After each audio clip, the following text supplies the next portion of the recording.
You hear my voice right now? Okay, everyone, good morning, and we're going to get started. Please find a seat wherever it's comfortable.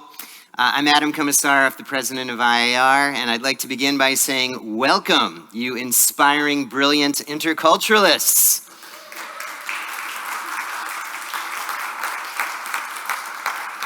IAIR is back, and I am delighted to see you. Truly, truly delighted from the bottom of my heart. If you've been to one of our conferences before, you probably see some familiar faces nearby.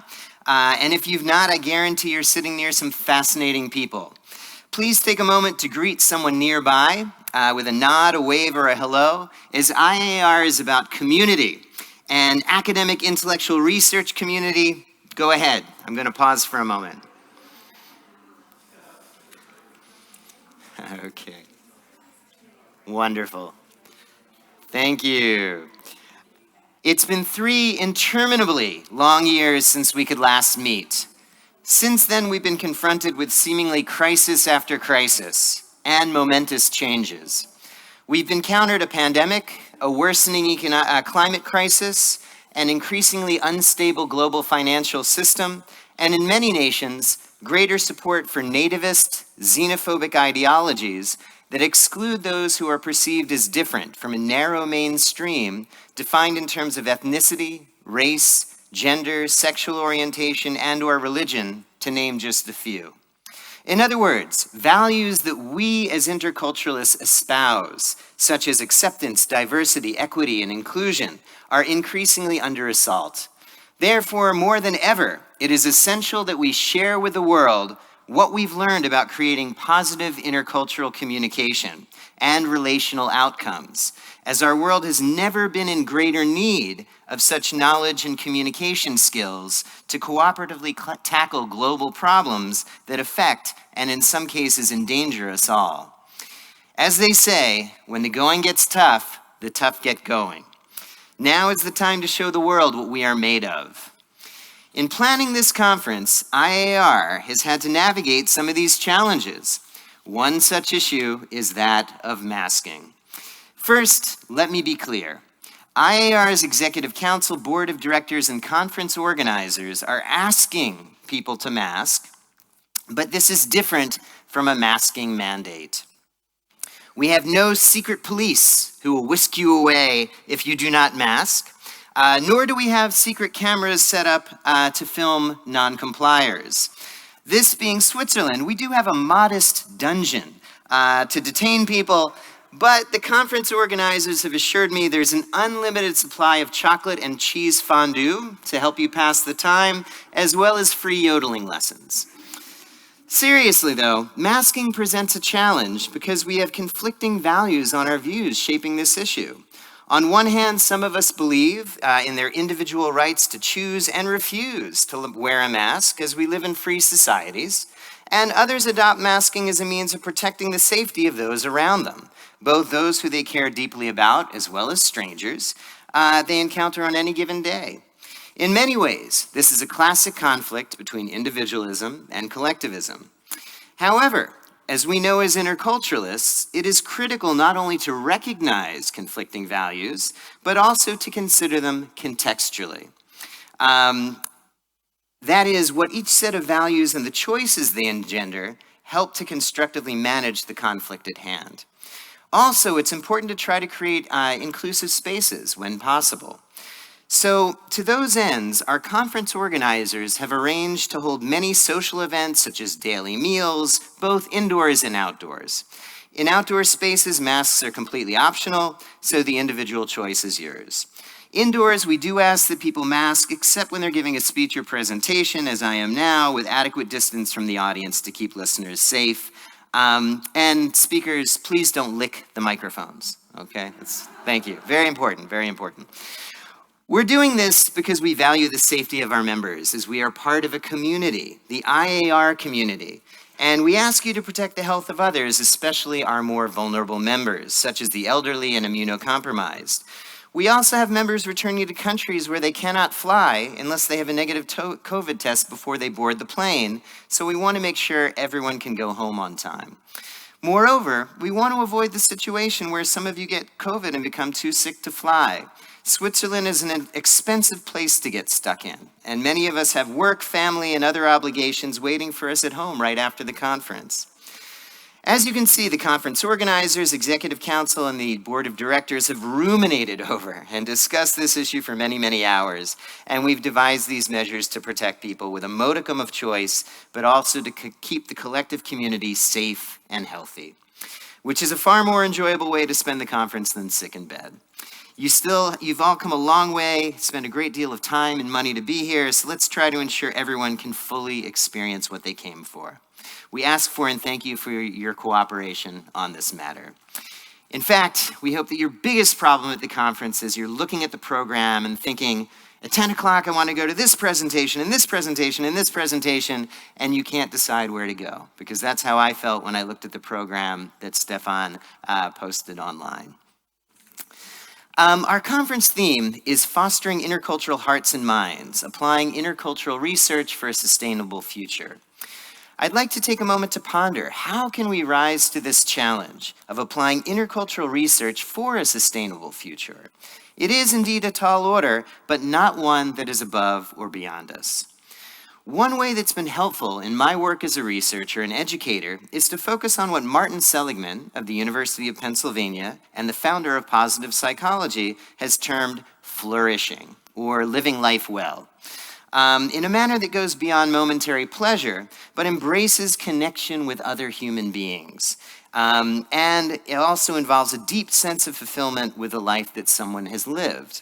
During this conference, I'd like to encourage everyone to consider, what can we take from each presentation, from each symposium, each poster, to encourage flourishing in people's lives across cultures?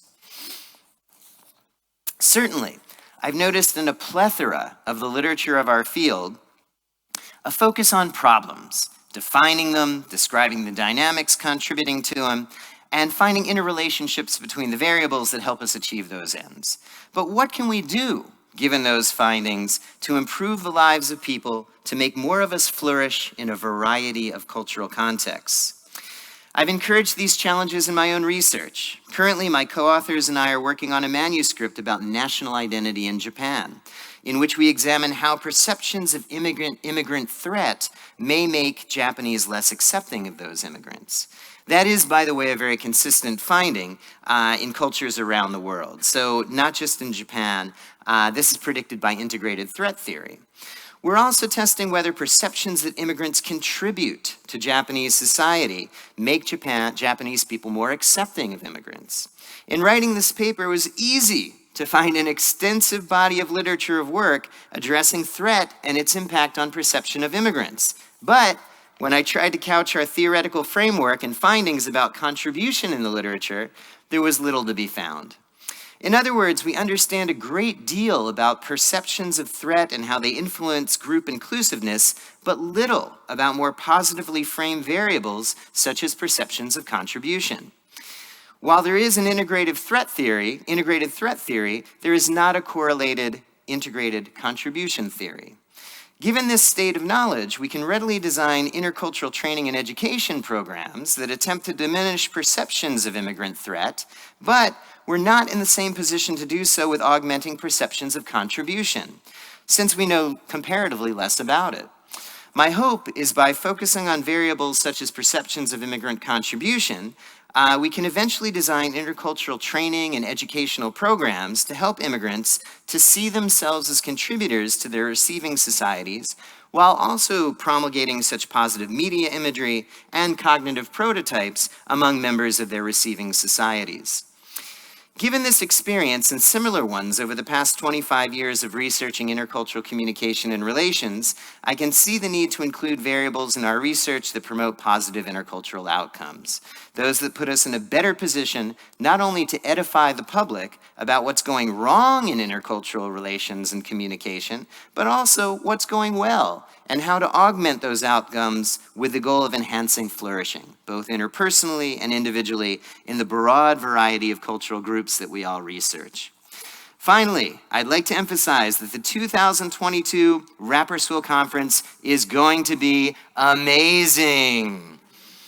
IAIR conferences are unique. We boast world-class research in intercultural communication that will eventually be published in many of the top journals in our field. We provide a venue where scholars can cross-pollinate nascent ideas, forge new partnerships, and be inspired by seminal insights that will affect the future trajectory of our field. In addition, because of our small size, you will see the same faces repeatedly and have chances to spend quality time communicating with each other. That is true of all of our conferences, but specifically, at Rapperswil, we have a dynamite program planned for you, which our conference organizer, Stefan Kamhuber, will be detailing shortly.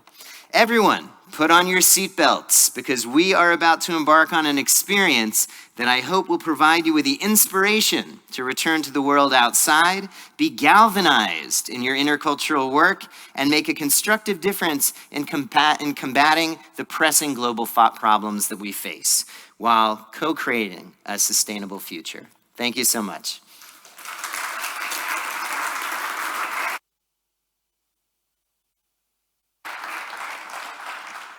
Good morning. Can you switch to the, thank you. My name is Ken Kushner. I have had the privilege of serving as executive director for the last 3 years since Dan Landis retired, and I've got a brief message from him in a little bit. I do want to give my apologies for missing the last 2 days of events, and this is then to dovetail to Adam's concern at the beginning of the meeting. My wife tested positive for COVID the minute we arrived in Rapperswil, so she's been in bed the whole time. I've been testing negative as recently as 7 o'clock this morning. So, but I will keep a respectable distance just in case. It's up to you now. A little bit of a story. It may seem disjointed, but it will make some sense, I think. So here we are in Rapperswil. Thank you, Stefan. Thank you for your team for bringing us all together, for your persistence in over the last couple of years in bringing us all together. For me, it doesn't look like I've come too far in my career, and I'll explain that in a minute. Some of you know that I was a freshman and in the crowd of students at Kent State University on May 4th, 1970, 52 years ago, a half century, when the National Guard was on our campus, called in as a result of some student protests on campus. They opened fire on a group of students. 4 students were killed, 9 were injured. I was hiding behind a car that had its window shot out. I was a freshman, 18 years old. That was my wake-up call that there ought to be some alternative to resorting to violence when there's a different point of view. And I'm sure that's what prompted me to begin to explore difference. Do you see me in the picture? Is that a hypothesis? There I am. I think I was wearing a fringed coat, and we'll see that again in a little bit. And then in 1973, I was in Kilchberg on the other end of the lake. I became a student teacher at the American International School of Zurich. That's that same fringe coat, by the way, 3 years later. I began traveling with young students because I couldn't afford it, but the students could help me get there, and I took students to Greece, 14, 15-year-old students. I taught in Australia for a couple of years and took students from our prim and proper private school into the center of Australia, and went back to Kent State University to do a master's degree and started exchanging 10 and 11-year-old children. I was teaching in a laboratory school to Mexico and Belize. I did my doctoral work at the East-West Center in the University of Hawaii in cross-cultural psychology and curriculum and instruction. I was a professor of intercultural teacher education, associate dean, and executive director for international affairs at Kent State University. Again, never thinking I would go back there. Okay, and I've traveled now with students and teachers and send student teachers on all 7 continents and doing a bunch of exciting things. Even in my retirement, I'm having much more fun actually than before. And do a number of writing to promote intercultural understanding, particularly in teacher education. So here I am today, 49 years later, at the opposite end of the lake. It doesn't look like I've come very far. Kent State University hosted 2 IAIR conferences in 1999 and 2005. Who was at any of those conferences here? Raise your hand or stand up, and thank you. It's good to see your continuing support in the organization. Kent State is close to Cleveland, Ohio. Cleveland, Ohio is known as the birthplace of rock and roll. Why? Alan Freed was a disc jockey in Cleveland. He coined the term, or popularized the term, rock and roll, and he sponsored the first rock and roll concerts, coronation balls that back in the 50s and so in 60s. Cleveland, Ohio is the home of the Rock and Roll Hall of Fame, and it's been there for about 25 years. So what's the connection to Ropersville? Tina Turner.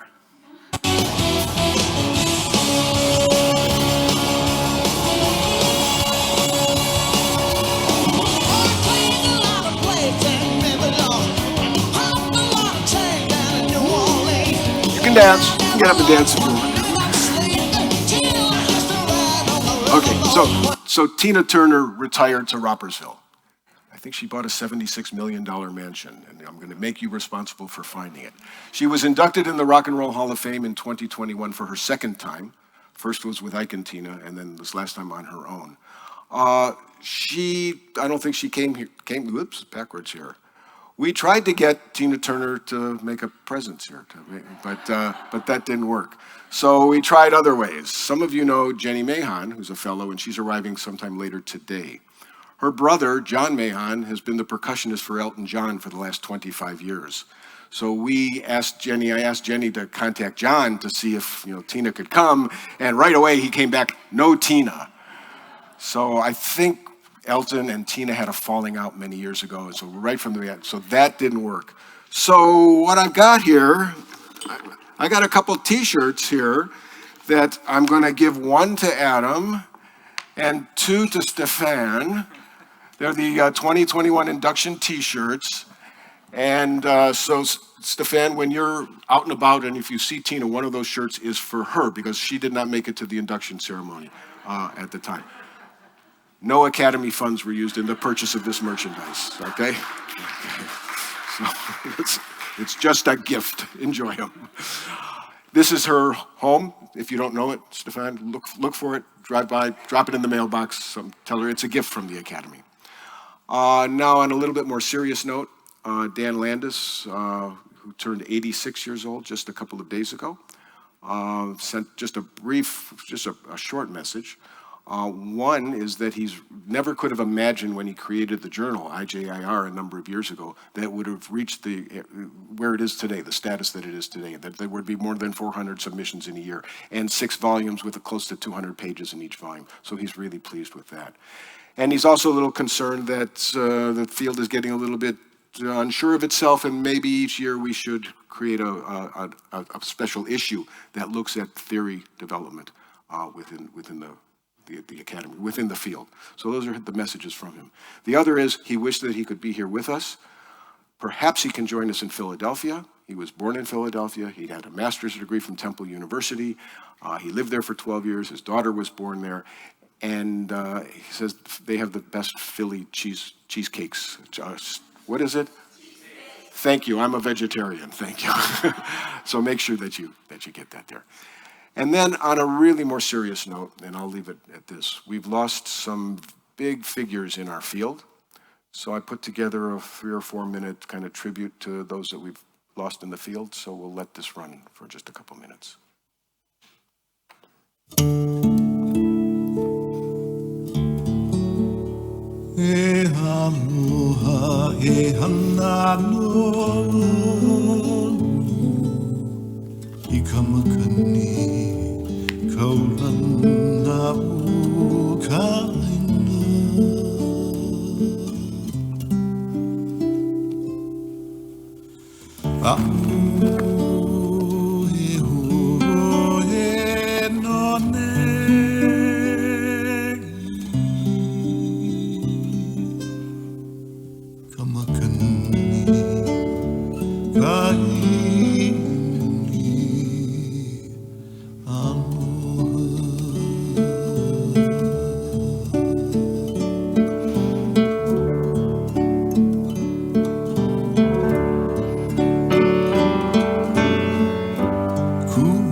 Well, standing on the shoulders of giants, huh?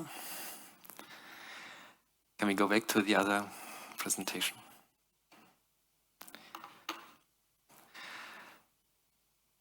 Wow. Grüezi miteinander. Welcome to Switzerland.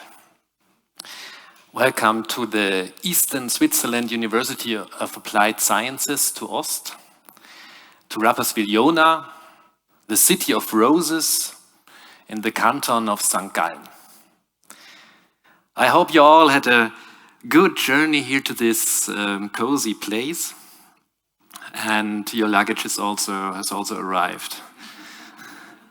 I can tell you the last 2 weeks I was worried about a lot of stuff, but when the luggage thing came up in the airport, I thought, oh my gosh, it's not so good when you get your luggage 5 days later when you are on a conference, because then maybe you are back again and your luggage is then somewhere in the United States or in Australia.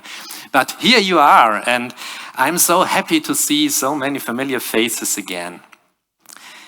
At the same time, it's for me a travel back to when I was still a PhD student, so around about 2 years ago, and gave my first talk in this round. I guess it was in 99 at Kent State.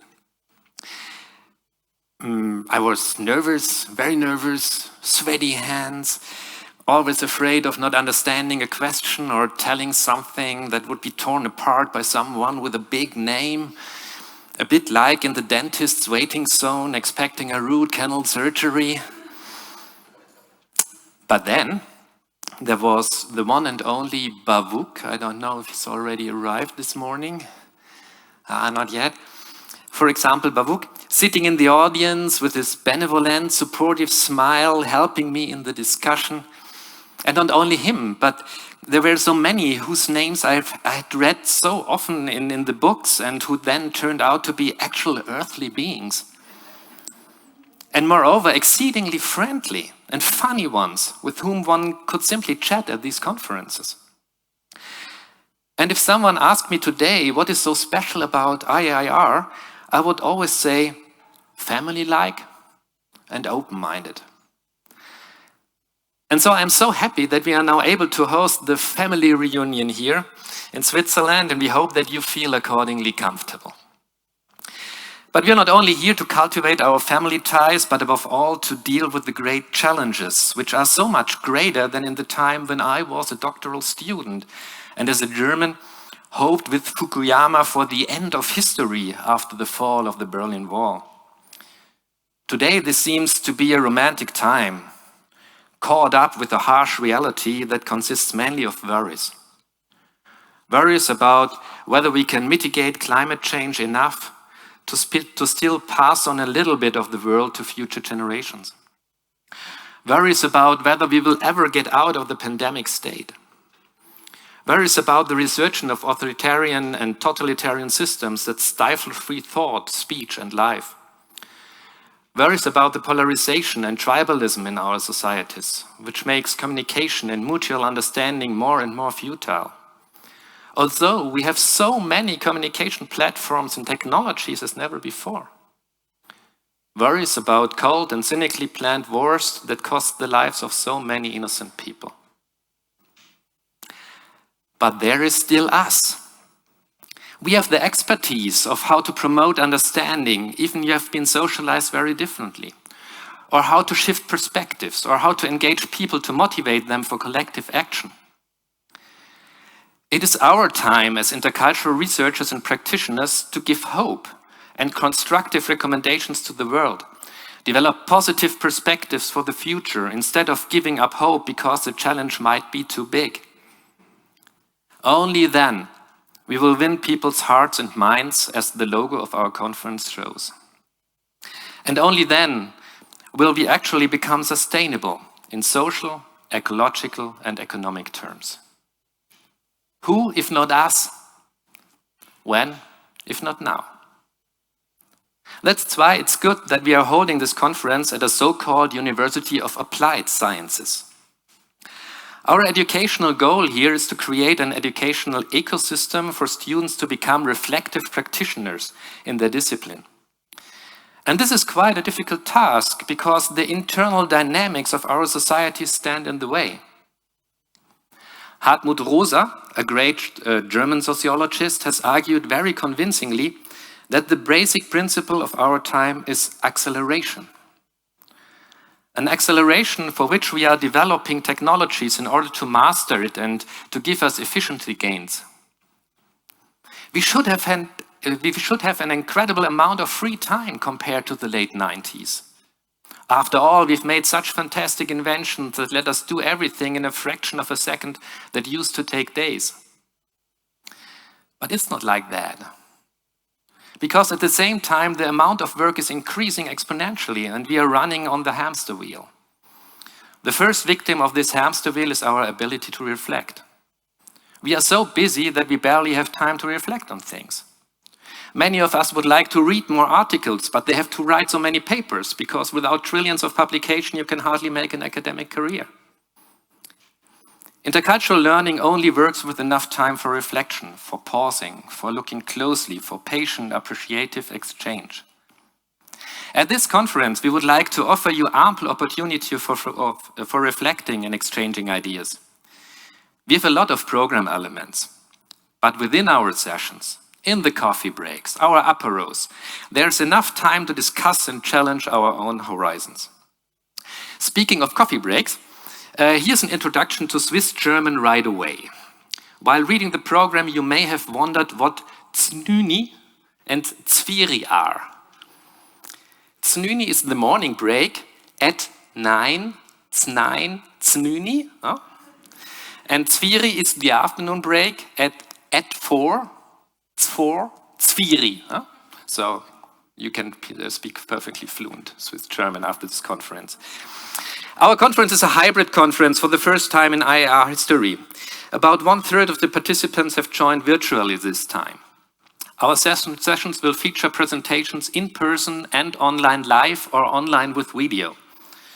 Everyone will be able to access the conference platform and later watch the sessions they missed. This will be an adventure that I hope we can master. We ask your indulgence in advance. Think of it as a training in ambiguity tolerance.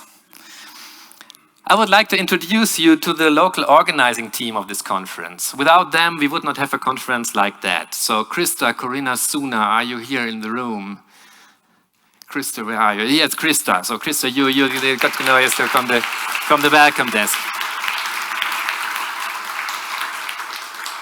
Suna and Corinna are still at the registration desk to welcome the new participants. We will be supported by a fantastic team of students dressed in the dark and pinkish insider shirts. Leonie, are you in the room? Yeah, here's Leonie. You see with the... They will also accompany you in the sessions, take care of the quite complex technology this time, and be available as facilitators. They are students in their first semesters from technical disciplines and from IT. They will do their best, please support them in mastering these challenging tasks. For example, by helping to keep track of time yourself. I noticed that most of the presentations contain far more than 20 slides. That's a lot for 12 minutes. So please focus on the essentials so we have time for exchange. If you haven't registered yet, you can do so at our welcome desk and indicate how many lunch vouchers you would like to have if you want to attend the conference dinner and if you want to join one of our cultural tours. So we have cultural tours to Zurich, to a little village in the next canton, Canton Glarus, to experience how Swiss direct democracy works. And we have a tour to the Lindt chocolate factory, so for a chocolate tour. If the sun is too strong for you, you can also buy a conference cap. Maybe you saw it in the beginning, and the sun is pretty strong today. Unfortunately, everything in cash in Swiss francs because our university didn't allow to pay by credit card, so please have the money ready for the guys at the welcome desk. Today at 5 p.m., we will officially open the conference with our rector, with delicious food and drinks and some music to it. So you can dance into the conference days. We will also take pictures here, of course. Leonie will be taking pictures, but so will our social media team.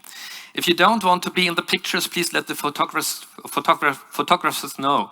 But you can also support our social media team by tweeting about this conference yourself or using other channels under the hashtag IAIR 2022. You will see it later on a slide. But here we are, our social media team, like Joop, Jonas, Alex. Is Alex here?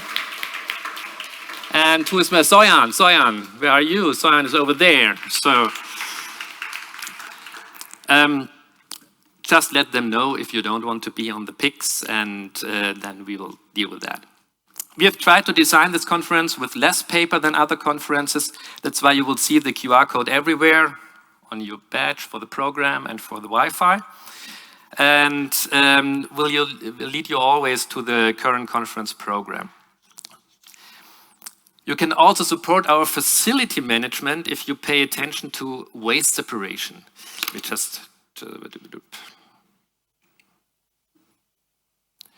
that you saw.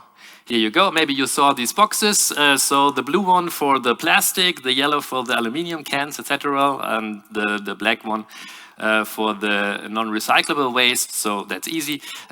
Switzerland spends a lot of effort in waste sorting at universities, and so we just have to help the facility management. Otherwise, they would have the task to sort everything out afterwards, and this is not so nice. But all our small efforts like this cannot hide the fact that we leave a big ecological footprint with such a conference. It is smaller than in previous conferences because almost 30% are virtual participants now, but it's still large. It will be an important issue for the Academy how we solve the dilemma in the future as an intercultural community to ensure environmental sustainability, but not lose our social cohesion, our social sustainability. In terms of food, we try to have something for different preferences that we hope you will enjoy during the next days. So just ask for it. So we have vegetarian, vegan options, and some other food too. After this opening, we will then launch right into our conference with the first exciting keynote by Linda Steak. But now it only remains for me to wish you beautiful and insightful days here in Rapperswil. We are very, very happy to have you here, and we are very, very happy to be your host now. Enjoy the conference.